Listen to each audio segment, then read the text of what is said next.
Bismillahirrahmanirrahim. Assalamualaikum warahmatullahi wabarakatuh.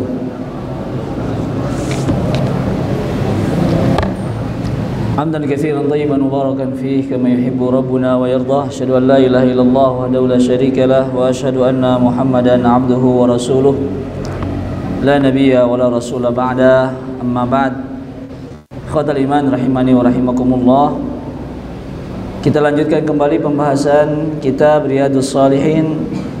Hadis terakhir dari bab al-mubadarah ilal khairat wal hathi fil mubadarah ilal khairat wal hathi man tawajjaha lil khairi 'ala al-iqbali 'alaihi bil jiddi min ghairi taraddud. Tentang bersegera untuk melakukan kebaikan dan anjuran untuk terus istiqamah maju dalam kebaikan dan tidak pernah ragu untuk melaksanakan kebaikan. Hadis ini ditutup dengan hadis anhu ay an Abi Hurairah radhiyallahu taala anhu anna Rasulullah sallallahu alaihi wasallam yauma Khaybar la'utiyanna hadhihi ar-rayata rajulan yuhibbuhu Allah wa rasulahu yaftahu Allah ala yadayhi. Qala Umar radhiyallahu anhu ma ahbabtu al-imarata illa yawma idzin fatasawartu laha raja'a an ud'a laha fada'a Rasulullah sallallahu alaihi wasallam Ali ibn Abi Talib radhiyallahu anhu fa'atahu iyyaha wa qala imshi wa la taltafit hatta yaftaha Allahu 'alayka fasara Aliyyun syai'a thumma waqafa wa lam yaltafit fasarha ya Rasulullah ala madza uqatilun nas qala qatilhum hatta yashhadu an la ilaha illallah wa anna Muhammadan Rasulullah fa idza fa'alu dhalika faqad mana'u minka dima'ahum wa amwalahum illa bihaqqiha wa hisabuhum 'ala Allah. Rawahu Muslim. Wa ma'na qawluhu fatasawartu huwa bisinil muhmalah ay wasabtu muttali'a. Ikhwatal iman rahimani wa rahimakumullah. Hadis ini bercerita tentang sebuah peristiwa yang terjadi pada hari Khaybar. Pada tahun berapa itu perang Khaybar? Pada tahun ke-7 Hijriyah. Kaum muslimin berperang melawan orang-orang Yahudi yang berada di Khaybar. Khaybar adalah sebuah tempat terletak dari kota Madinah sekitar 150 km. Dari mana ke sini? Dari sini ke mana? 150 kilo. Kecil saat dihitung 150 km. Dikatakan oleh para ahli sejarah dulu kaum muslimin masuk ke Khaybar membutuhkan waktu 3 hari perjalanan. Khaybar ini adalah benteng pertahanan terkuat orang Yahudi. Bahkan pasukan Romawi pun tidak mampu menaklukkan Khaybar. Karena Khaybar adalah sebuah tempat dengan bukit-bukit dan memiliki perkebunan yang sangat luas. Maka yang dapat menaklukkan Khaybar sejatinya dia telah menaklukkan benteng yang sangat kokoh dengan penghasilan kurma yang sangat luar biasa. Maka pada saat Rasulullah menaklukkan Khaybar, Rasulullah membagi dua penghasilan kurma tersebut untuk kaum muslimin dan juga untuk kaum Yahudi. Hingga sampai pada khilafah Umar semuanya dikuasai oleh kaum muslimin. Ikhwatal iman rahimani wa rahimakumullah. Tapi pembahasan kita bukan membahas tentang perang Khaybar, apa yang terjadi dalam perang Khaybar, siapa yang terbunuh dari perang Khaybar, kejadian Rasulullah memakan daging kambing dalam masa Rasulullah tinggal di Khaybar. Bukan itu. Tetapi peristiwa ini terjadi saat Nabi SAW akan memberikan memberikan bendera pasukan kepada seorang komando prajurit yang Nabi katakan, la'utiyanna hadhihi ar-rayah rajulan yuhibbuhu Allah wa rasulahu yaftahu Allah ala yadayhi. Aku akan berikan bendera ini kepada seorang yang dia mencintai Allah dan juga mencintai Rasulnya. Dari tangannya lah akan dibebaskan Khaybar. Jadi di sini masih bertanya-tanya karena kalimatnya rajulan nakirah tufidul umum, tidak disebutkan namanya siapa. Maka Umar mengomentari, ma ahbabtul imarata illa yauma idzin. Kata Umar, tidak ada kepemimpinan yang aku sukai kecuali ini. Karena ini sudah disebutkan bahwa orang yang memimpin ini adalah orang yang Allah cintai, yang mencintai Allah dan Rasulnya, dan dari tangannya lah akan dibuka Khaybar. Kata Umar, kayaknya saya mau ini. Jadi Umar berharap kalau itu dia. Raja'an an udwa alaha, dan aku berharap aku yang dipanggil Umar. Wah, tetapi ternyata bukan. Fada'a Rasulullah sallallahu alaihi wasallam Ali bin Abi Thalib, afwan, ma ahbabtul imarata illa yawma idzin fatasawartu laha. Ketika disebutkan akan ada laki-laki yang akan aku berikan bendera ini, dia adalah seorang yang mencintai Allah dan Rasulnya, dari tangannya lah akan dibebaskan Khaybar. Fatasawartu alaihi, Umar cepe-cepe. Nah, jadi tasawartu bimana cepe-cepe, cari perhatian. Jadi Umar ya menunjukkan nih, gagah nih saya nih. Raja'an an ud'alaha, mudah-mudahan kalau misalnya siapa yang sekarang yang mau uang voucher 500.000, yang di belakang maju ke depan. Ya kan begitu? Karena ini sesuatu yang berharga. Maka Umar pun kayak saya ini. Ternyata bukan. Fada'a Rasulullah Ali bin Abi Thalib. Ternyata yang dipanggil adalah Ali bin Abi Thalib. Ya, bukan rezeki. Ya. Umar banyak perangan yang lainnya. Sekarang giliran yang muda nih. Siapa? Ali bin Abi Thalib. Hadis ini terpotong karena dalam hadis yang lain disebutkan kalau saat itu Ali-nya sedang sakit mata. Sedang apa? Sedang belekan. Nah, jadi Ali-nya udah sakit. Mana Ali? Sakit mata. Tal, bawa Ali ke sini. Ali sakit mata. Fabasaqa. Akhirnya Nabi SAW mendoakan, kemudian apa? Meludah. Dijampe ke Nabi SAW. Set. Fabara'a. Kemudian tiba-tiba matanya langsung bersih dan sehat kembali. Baru diberikan apa? Bendera tersebut. Ini tentunya khusus untuk Nabi, antum nggak bisa tambah belekan, ya kan? Jadi Nabi yang bisa ini. Wah, set, Ali langsung sehat lagi. Baru dikasihkan bendera kepada Ali bin Abi Thalib. Fa'atahu iyyaha wa qala, kata Nabi, Ali ini pedang. Imshi wala taltafit hatta yaftahullahu alaika. Bawa pedang ini, bawa bendera ini, maju, jangan lihat ke belakang. Ini perintahnya. Fasara Aliyun syai'an, akhirnya Ali tidak tahu apa-apa, dipanggil langsung dikasih bendera.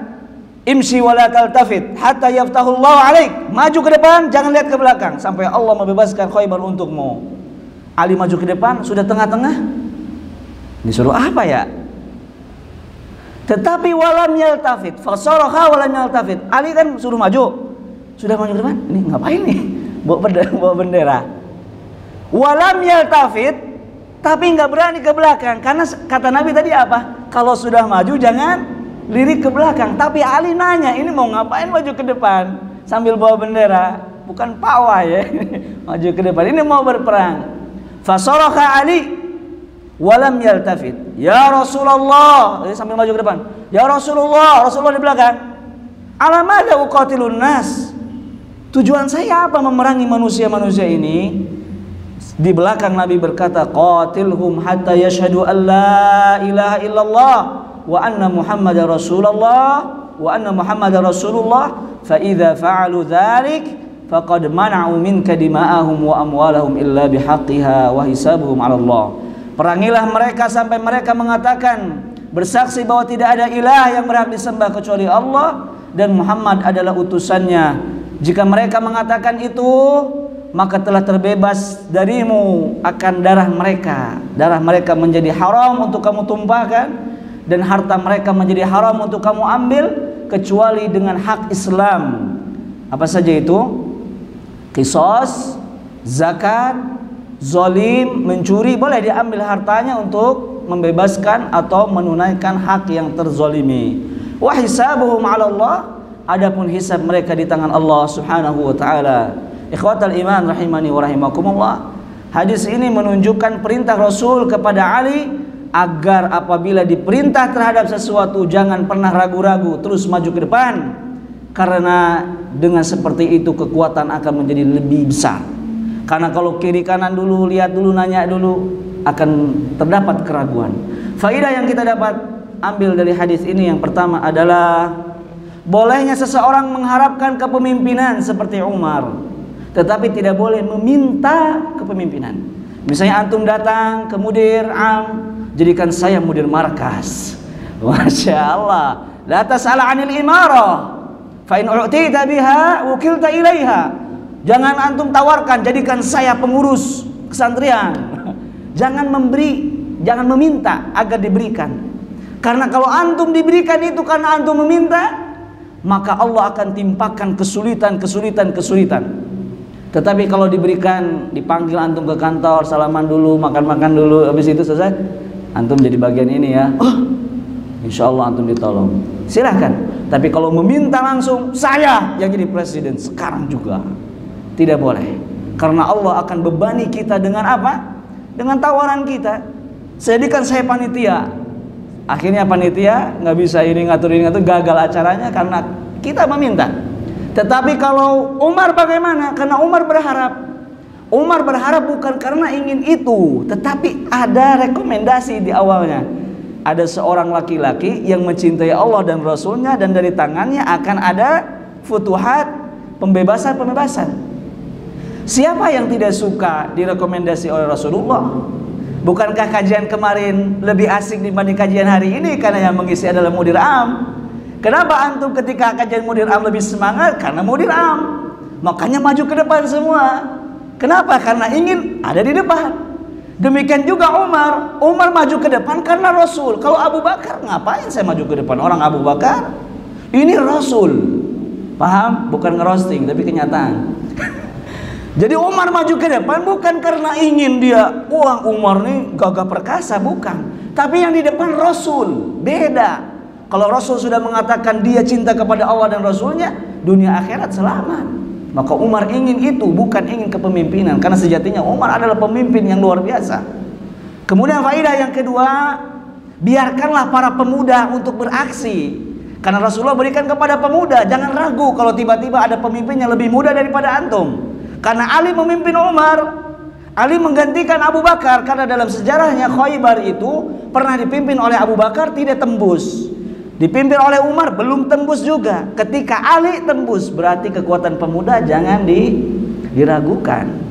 Seperti itu. Jadi kalau ada yang memimpin lebih muda, ada yang mengajar lebih muda dari antum, maka jangan diragukan. Ali lebih muda dibanding yang lainnya dan mampu membebaskan. Pelajaran yang ketiga, kalau kita dikasih PJ, jangan banyak cerita. Ali ini tiba-tiba datang, antum jadi pemimpin. Jangan antum sekarang PJ bersihkan ini. Nah, sibuk Gak mau. Jangan. Kalau pemimpin kita kasih pekerjaan, antum jadi panitia PTS, laksanakan. Gimana nanti ya, nanti aja. Allah yang memberikan pertolongan. Antum jadi panitia daurah, siap. Gimana nantinya? Nanti saja berpikir. Saya masih selalu pegang perkataan Ustadz Ujang Ridwan, hafizullah, guru saya. Kata Ustadz Ujang dulu pas saya masih kecil di sini, pelajaran bahasa Indonesia. Ustadz Ujang mungkin masih ingat. Kalau kamu disuruh sama guru, katakan siap. Baru setelah itu berpikir, kumanya. Ayo, lomba pidato bahasa Arab. Bilang apa? Siap. Baru berpikir, kumanya juara. Jangan berpikir, Ustaz apa Ustaz, anak mah gak bisa, Ustaz malu, anak maju ke depan, nanti gimana anak kalau grogi, gimana anak teksnya, siapa yang buat, Lihat Ali, ketika dikasih bendera nggak nanya dulu, ya Rasulullah, nah orang tuh Umar, nah orang tuh iya. Ini para sahabat al-jiddu fil khair. Kalau dikasih kebaikan, terima, ahlan wa sahlan. Khutbah Jumat 5 menit lagi nggak ada khotib, maju ke depan. Nanti pas azan baru berpikir ngomong apa nih. Innamal amalu binniyat wa sallallahu ala nabiyina Muhammad wa akhiru da'wana aqimus shalah. Selesai. Jangan berpikir aduh afwan ana belum persiapan ini. Bil jid fastabiqul khairat. Lihat Ali bagaimana menerima bendera itu tanpa berpikir panjang. Usahakan Ali pas maju ke depan dia ragu-ragu. Boleh. Saat sudah antum ditunjuk, boleh bertanya pada pemimpin antum, Ustaz, apa evaluasi pekerjaan anak, apa PJ anak, apa kewajiban anak. Boleh bertanya saat sudah diberikan. Pelajaran yang terakhir yang dapat kita ambil dari hadis ini, bahwasannya kaum musyrikin akan terbebas dari diperangi, akan terbebas dari peperangan ketika mereka mengatakan asyhadu an la ilaha illallah wa asyhadu anna Muhammad Rasulullah, walaupun dia adalah seorang munafik. Munafik hukumnya zahirnya muslim, maka tidak boleh diperangi karena mereka mengucapkan asyhadu an la ilaha illallah wa asyhadu anna Muhammad Rasulullah. Maka demikian apabila mereka mengucapkan ini, mereka tidak boleh diperangi kecuali atas dasar yang hak, seperti mereka melakukan pemberontakan. Tetapi dari kalimat ini, hatta yashhadu an la ilaha illallah munafiqan kana au kafiran kana au musliman kana, maka setelah itu tidak boleh kita ganggu hartanya, kehormatannya. Adapun hisabnya serahkan saja pada Allah Subhanahu wa taala. Inilah penutup dari bab bersemangat dalam kebaikan. Jika kita ditunjuk oleh Allah dan Rasulnya untuk diamani sebagai guru, ahlan wa sahlan. Jika ditunjuk oleh pimpinan kita untuk menjadi apa saja, selama itu kebaikan, ahlan wa sahlan. Setelah itu kita pikirkan gimana cara menyelesaikan amanah tersebut. Fattaqullaha mastata'tum, bertakwalah kepada Allah semampu kalian. Demikianlah pelajaran kita pada siang hari ini. Semoga Allah memberikan manfaat. Mohon maaf jika ada kata-kata yang kurang berkenan, dan apabila ada kebenaran datang dari Allah Subhanahu wa taala. Wassallallahu ala nabiyina Muhammad wa akhiru da'wan alhamdulillahirabbil alamin. Wassalamualaikum warahmatullahi wabarakatuh.